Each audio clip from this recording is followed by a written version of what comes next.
Okay, then we will get started. Thank you for joining us today. My name is Debbie Jean-Jacques, and I am the founder and CEO of Self NGO. And just a little backstory of who we are, basically. We are a space for donors, agencies, nonprofits, grant makers to learn, strategize, and act to advance development in the Haitian community globally. I understand that some of you guys are not of Haitian descent, so may not fully relate to some of the context that I will be using. However, with today's session, you will be able to still utilize it within your own organization. Let me just share my screen and we can start. 1 second. Thank you.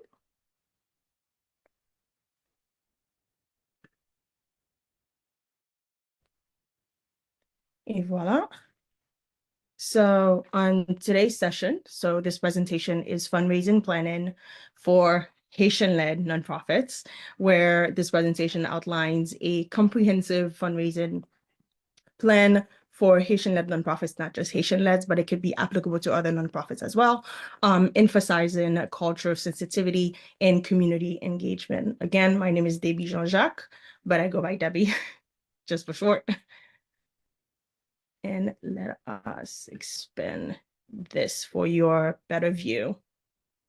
Now, the importance of fundraising planning. So obviously, it's in your face, financial stability. A well-defined plan ensures consistent funding, allowing nonprofits to focus on their mission and impact. Strategic direction, planning establishes clear goals and objectives, providing a framework for effective fundraising efforts, and transparency and accountability. Transparent plan fosters trust with donors and demonstrates responsible financial management. Now, being that this is a new year, so the best thing for any organization to do is to plan ahead, strategize, where you look from the past, what you did last year, versus what your goal is for this year. Now, assessing your current fundraising efforts is assessing last year's data. Your current funding sources, identify existing funding sources, their contribution, and their effectiveness, meaning that if your organization is currently receiving funding from other nonprofits, I would say from foundations, from governments, or from individual donors, it's always best to assess them and see how you can nurture and actually expend more on them donating more or giving more to your organization. With the donor base, analyzing current donors, demographics, engagement levels, and retentions. Unfortunately, with this year, as well as past records, shows that there has been a donor fatigue, not just in the Haitian community, but very much broadly. So it's a matter of assessing your current donor base database to see who is giving to who, basically who's giving to you, why they're not giving anymore, and simply see maybe like your strategy needs to then be changed. For communication channels, so evaluate the effectiveness of current communication strategies, including outreach and engagement methods. With communication channels, most nonprofits use social media, but at the same time, there's the what if scenario if social media falls today. Like right now, we currently have TikTok, who's basically going to be banned come January 19th in the US. Most organizations are using Facebook, Instagram, Twitter, LinkedIn. Which one works best for you? Not only works for you, but if there is a ban, if there is a crash, do you currently have a website to assimilate or to disseminate? That's what I'm looking for. Information about your organization, what's going on the ground. Or you're using newsletter marketing tools, softwares like HubPost, not SurveyMonkey. We have HubPost. We have Monkey. I can't remember the name, but it has a monkey in it. So is your organization using marketing softwares to basically help you to send out newsletters, to keep your donors, your community engaged? Are you being active on social media? Not only on social media, but are you also being active on your website? with key performance indicators, KPIs, is tracking key metrics like donor acquisition, costs, donation amounts, and fundraising return of investment. So with KPIs, each organization differs, and you must then strategize to see which is your key KPIs, basically. Whereas an example is within my organization or within any work process that we're doing is we split our KPIs per quarter, whereas an example would be, just as a hypothetical speaking scenario. So an example would be the first quarter that we want to reach over 50, not 50,000, 50 organization that is working with Haitian youth. And the goal is to not only reach them, yes, you've reached them, but how are you going to then reach them? How are you going to nurture them? How are you going to collaborate with them? What is the purpose of you collaborating with them? And the return of investment is more so input versus outputs. You put in, like, you want to reach your output. What do you need to do to reach that goal or that output? Any questions so far? Okay. So with setting fundraising goals and objectives, obviously you need to have a vision, establish a clear vision for the organization, future impact and growth.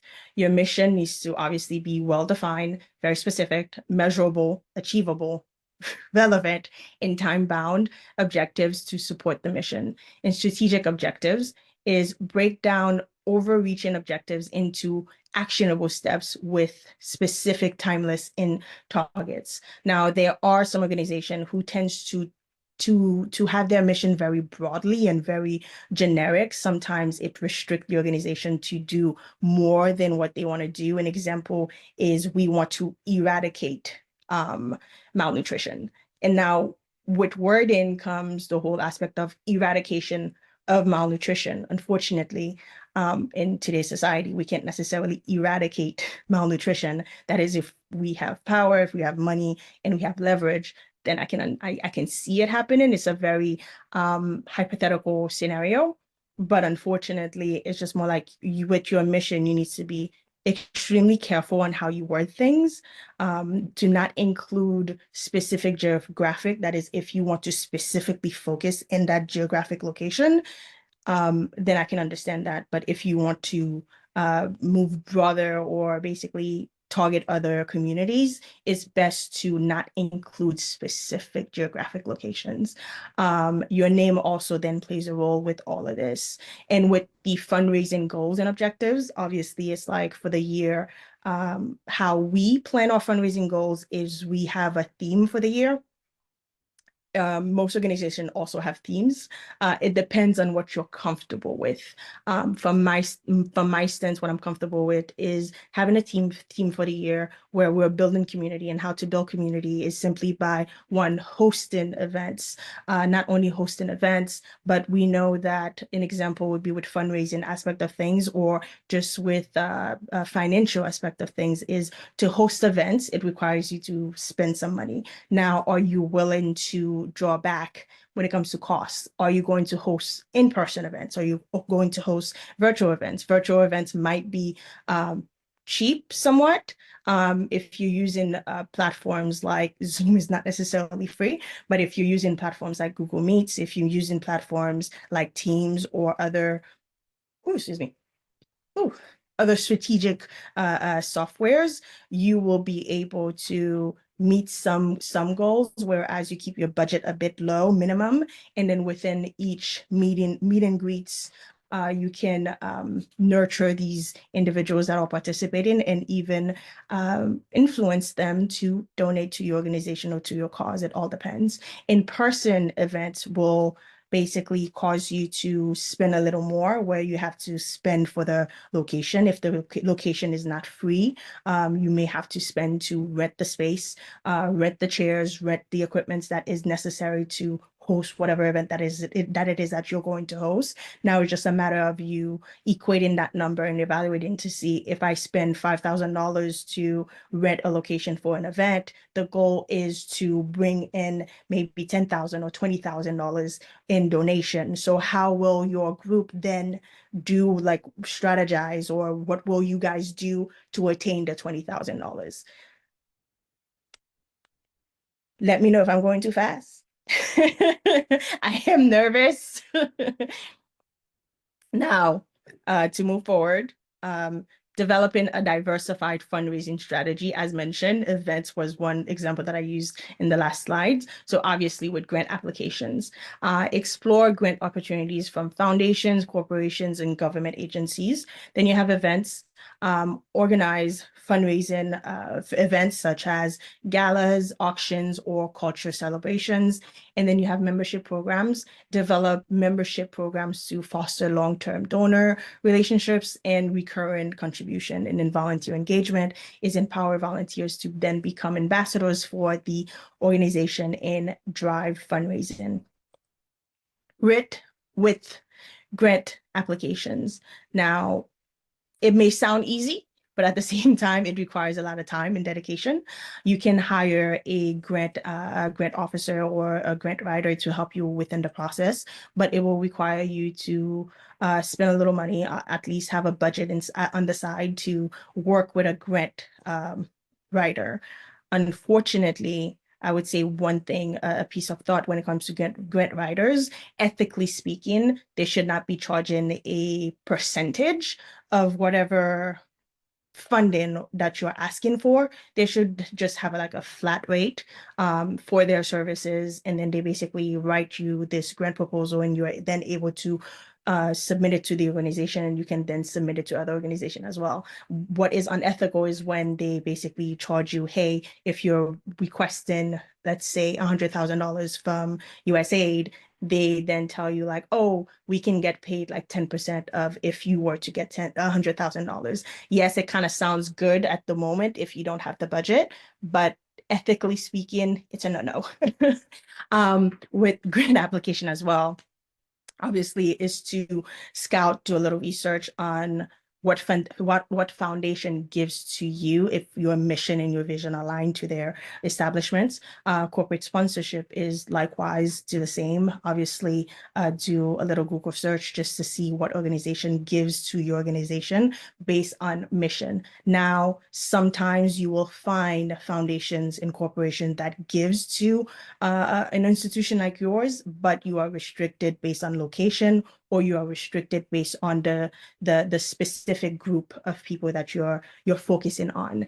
And unfortunately, I would say when it comes to grant application with foundations or even with government agencies, like over the past couple of years, it has significantly decreased. When it comes to government agency donations, not donations, funding, example, USAID or the European Union, I would say that for this year alone, we don't know what the Trump administration will bring, but we do know that there is a possibility that he will cut excuse me, budgets for USAID and United Nations. So that might impact international great opportunities. We also then have the European Union that basically also then slash in some of their budget from 59%, I would say back, yeah, from 52%, excuse me, 52% to 19%. Currently. So this is between 1990 to 2002. So this year, a lot of countries are bringing back most of their funding to their own country, where they're focusing on patriotism. They're focusing at home because they have initiatives that also requires some support at home, where they're leaning more away from international relief programs or grant opportunities. So that will be a little competitive for organizations that focus internationally. And then you have foundations who also, unfortunately, with the Haitian community, is that there's a lack of, I won't say lack, there is a sense of fatigue within grant making.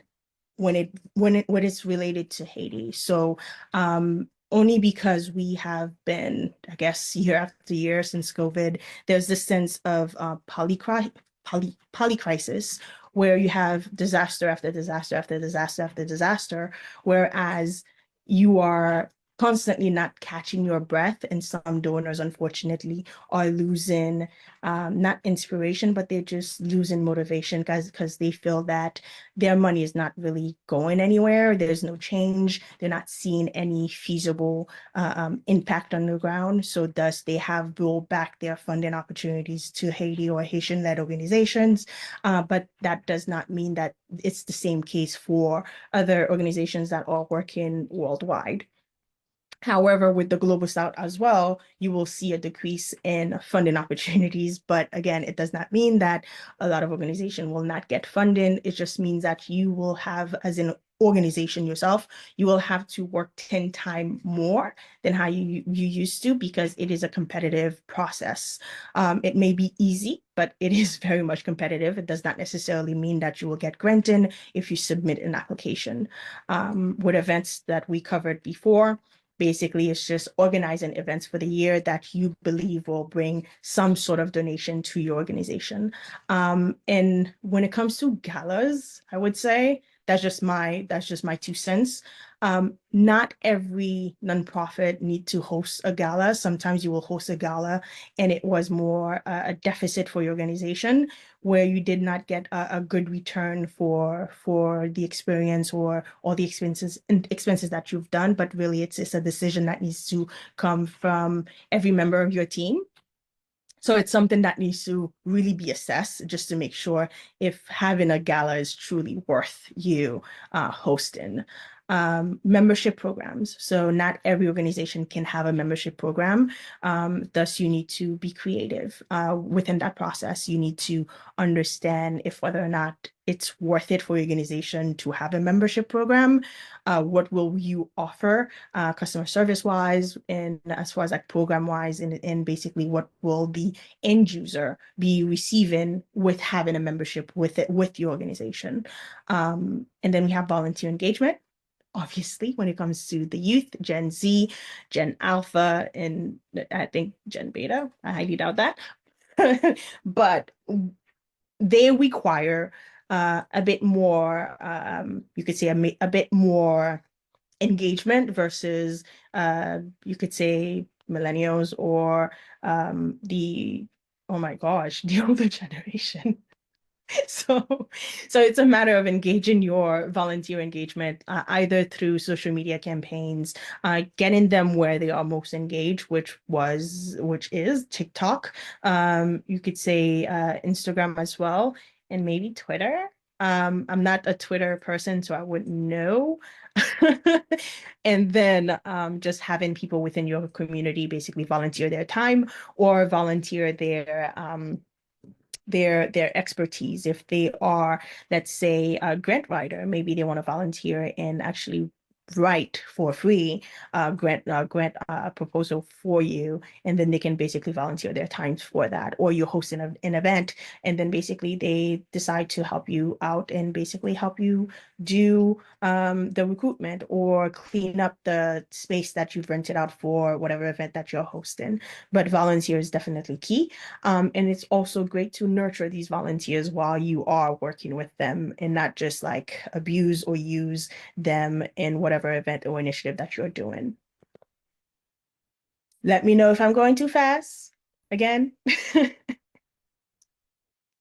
I can move forward. You can drop it in the chat if you wish. Okay. So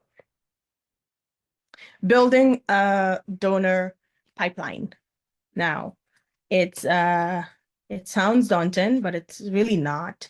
I guess probably because I'm great at Excel spreadsheet or anything CRM related. So it's just for the purpose of organization that does not have the budget to invest in CRM softwares. It's always good to use free softwares like Google Excel. This is not a promotion or of any type, but it just means that, like, Google basically is a free software that organization can utilize for the betterment of their process, basically. So with building a donor pipeline, I would suggest to create a simple Excel spreadsheet that can basically help you identify these individuals and have a header that you can curate and filter to find people that have given to your organization and people that you want to basically cold call or cold email or just like start the process with them.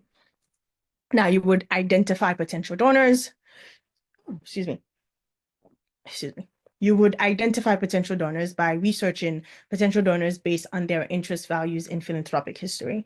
You will cultivate a relationship, nurture relationship through personalized communication, event invitations, and information sharing. Ooh.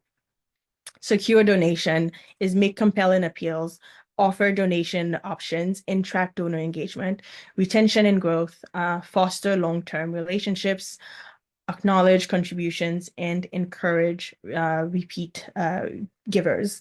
Now, for identifying potential donors, there are softwares out there that you can utilize for your organization to help you identify potential, let's say, high yield, oh my God, high net worth individuals, like Donor Search, which with Donor Search, you obviously have to pay a fee to use their software.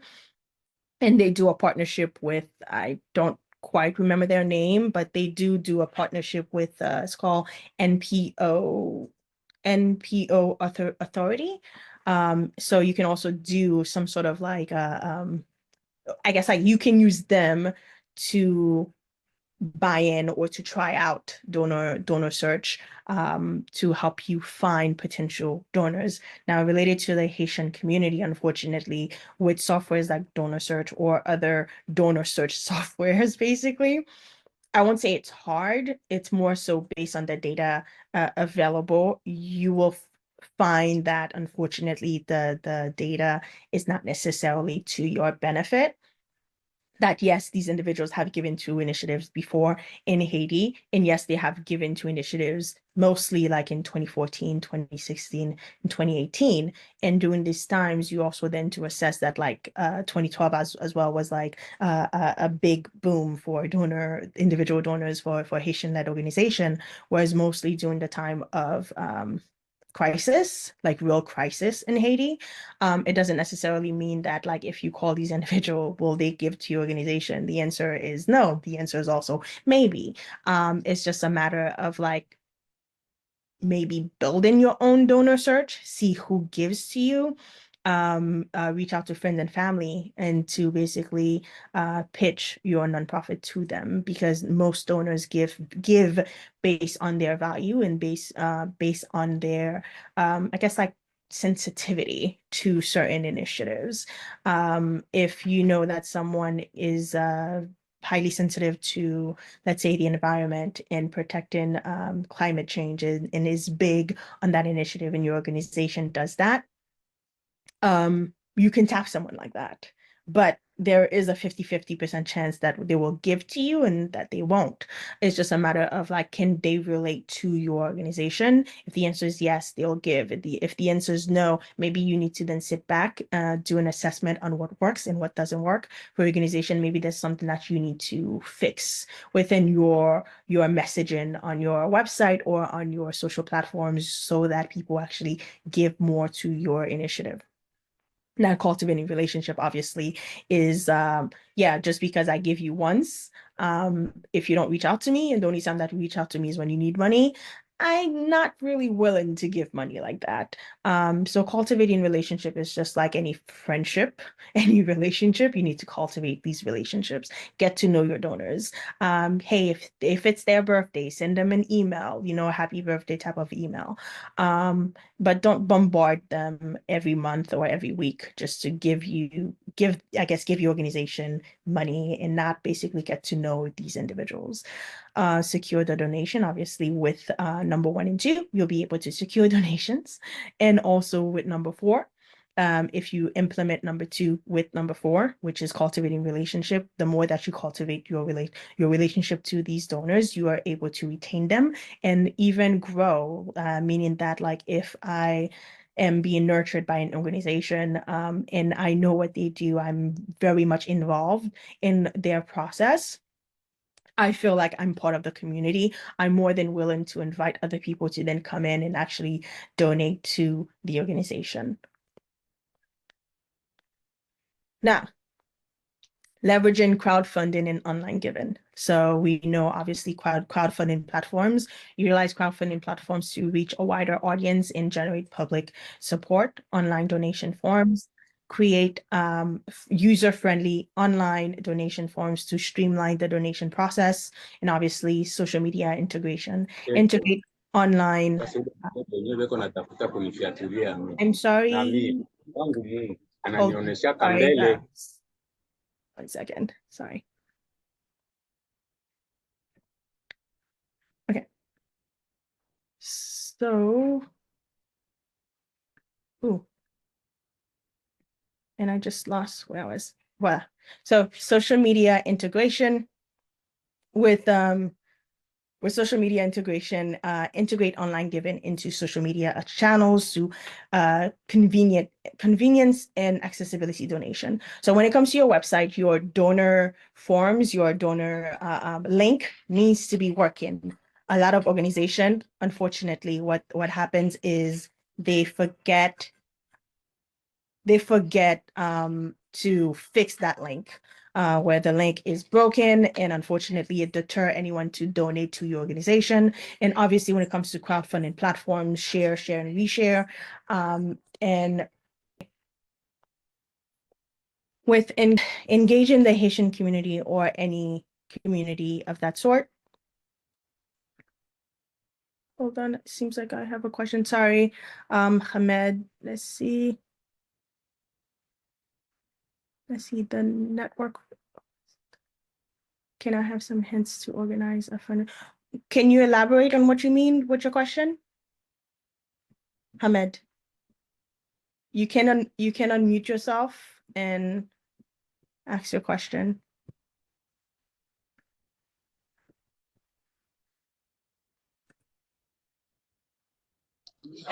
Okay, hello, Jean-Jacques.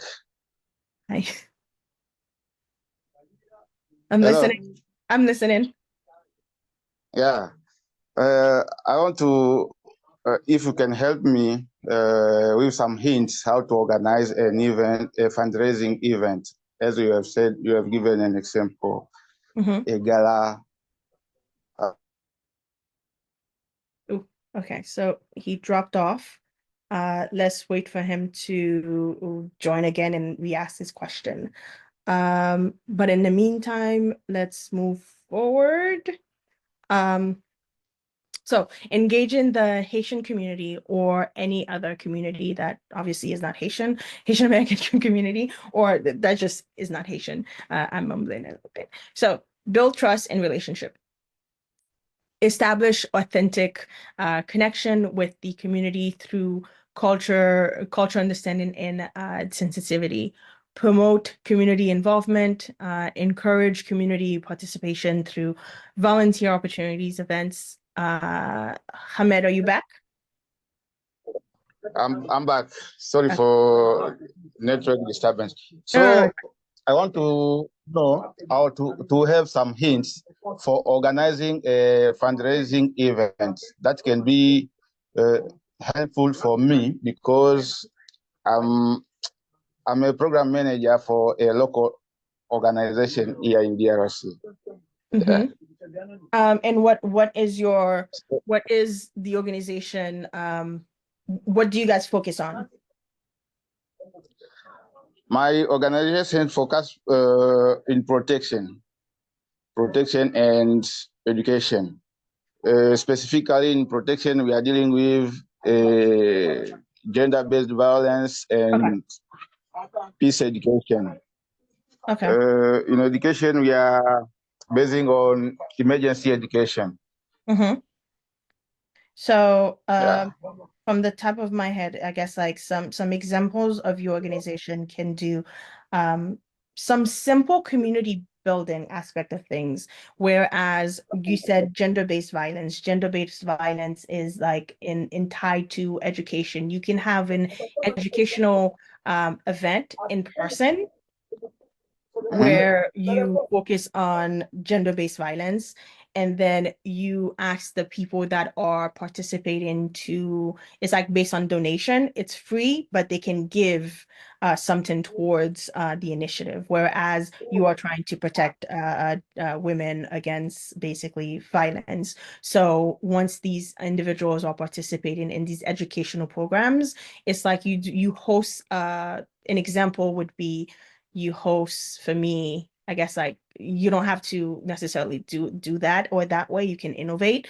I guess what pops to mind is you host a 12 events for the year. So, or I would say since this month is practically done, you host 11 events for the year, where on a monthly basis you meet in a specific location where obviously you're gonna have to, I don't know if you might have to rent the location or you have the location for free, where you are educating whoever's participating about gender-based violence, and then you then ask them for like it's based on donation, where they basically can donate to the organization the day of that event, where they know each session that they participate in there will be a ask, which is like, hey guys, you don't have to give much. You can give what you want based on donation. Like if you want to support us so that we can continue this movement, you can give like a $20 or $10 or $5, depending on what you're comfortable with.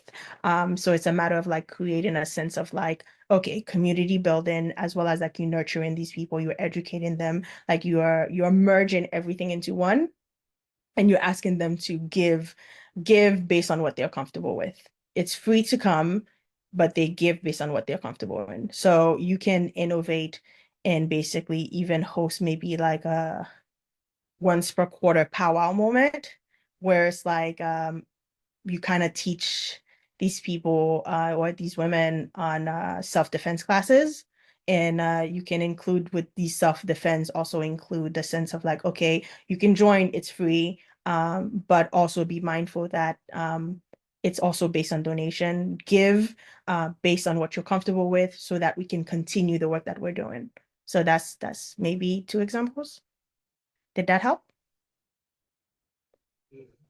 Thank you for your example. I mean, your example is it's helpful, and I will try to materialize it, how to organize such events. As you have said, yearly maybe you can organize even 12. So that is mean one event per month or one event by 2 months.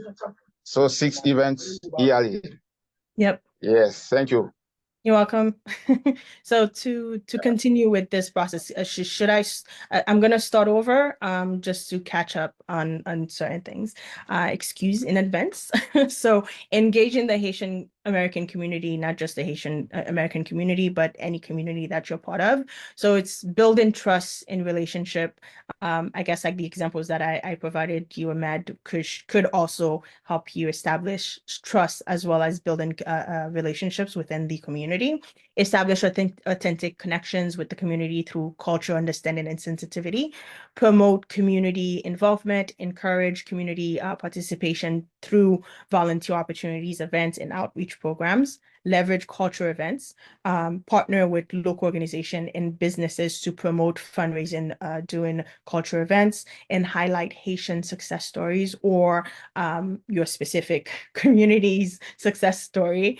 Showcase the achievements for the of Haitian-led nonprofits or your specific nonprofits to inspire and motivate the community. So tying in all together is apart from hosting in-person events or online events, you can also nurture and build trust on your social media platforms, on your websites, and also obviously building trust also in transparency comes tie into you, I would say like putting out an annual report showcasing the financial incomes that you brought in, as far as like, basically your revenues versus your expenses, just to showcase people that like, hey, like, this amount of money came in and we were able to then allocate that funding towards personnel, towards events, towards the programming, et cetera, et cetera. So basically, most people like to see, most people, not all, like to see the financial reporting just to see if whether or not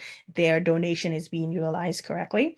Send in thank you notes, emails, not just newsletters to keep the engagement going, but also like if an individual gives to your organization, make sure that like they feel the gratitude, I guess. And basically that can then help leverage your organization within the community as well. Ooh, there you go. So measuring and evaluating fundraising success. So within any programming or any organizations or just in life in general, honestly, you need to monitor and evaluate your success or your KPIs. So obviously with number one, donor acquisition costs, track the cost of acquiring new donors to optimize fundraising efforts, donor retention rate, measure the percentage of donors who continue given indicating successful relationship building. Number three, average donation amount, and analyze the average donation amount to gauge donors' generosity and engagement. And fundraising return of investment, calculate the return on investment for fundraising activity to assess effectiveness. Now with you could say donor acquisition costs stem from, again, if you do not have the budget, it basically stem from you utilizing donor search softwares, like mentioned before, like donor search or NPO authority. So they have their own pricing to their software to basically utilize so that you can look for potential high net worth individual that can give to your initiative.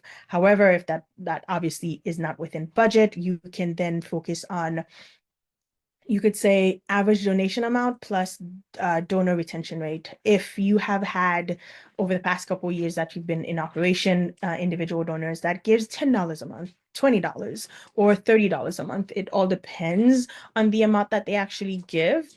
Don't sit on them, don't sleep on them, don't focus just on the individuals that are given 10,000, 20,000 or more. Nurture these individuals that are religiously giving your organization maybe $10 a month, $20 a month, or even less than that. Or maybe they only give like once a year, or they give once and they never give again.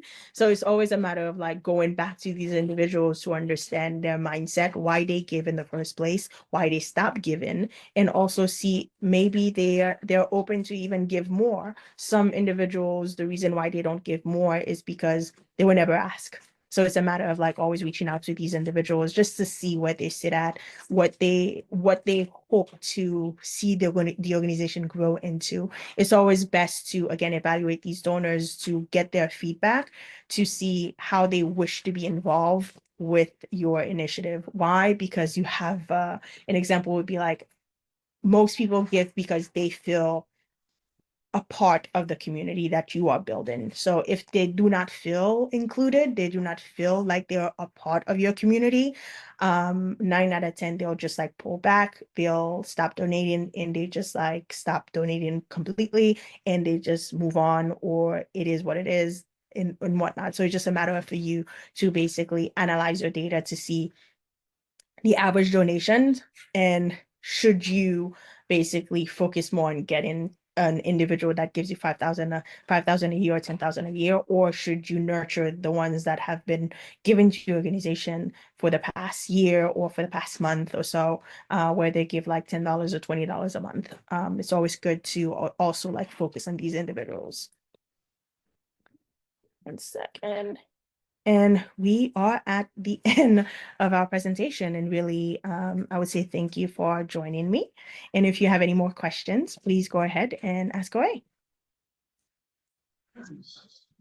Okay, thank you very much. Till now, I don't have any question. Maybe I expect to get your presentation. So I will do some exercise. Definitely. In order the to improve my presentation that you knowledge. recorded would also be shared. Okay. So that will be a good exercise for you. And if obviously if you have any questions or anyone else have any questions, to always send me an email. You should have my email based off I guess the last email that I just sent this morning. So that should be of help to you. Okay, good. Awesome. Any another question? Can you have what can I call it? Maybe some contact or address of different donors. For Global South or for different donors, if you can have let me I will check. I will check. Do know my English is I speak French, so go ahead. I'll just respond in English. I will look a specific word. So in French they call it quoi? On appelle ça un répertoire. Répertoire maybe in French. Well, we write some. What? A database? Yes, database for donors. Okay. Can we can take this offline. I can send you an email and basically ask you more information on your location, as well as your mission, your I guess like what your apart from your organization focus more on gender-based violence and education, just to get more insights to probably like find some organizations, foundations that actually gives to your location geographically, if that helps. Okay, that means okay, good. Awesome. And again, I guess this recording will be shared as well as the presentation. Okay, thank you. You're welcome. Thank you.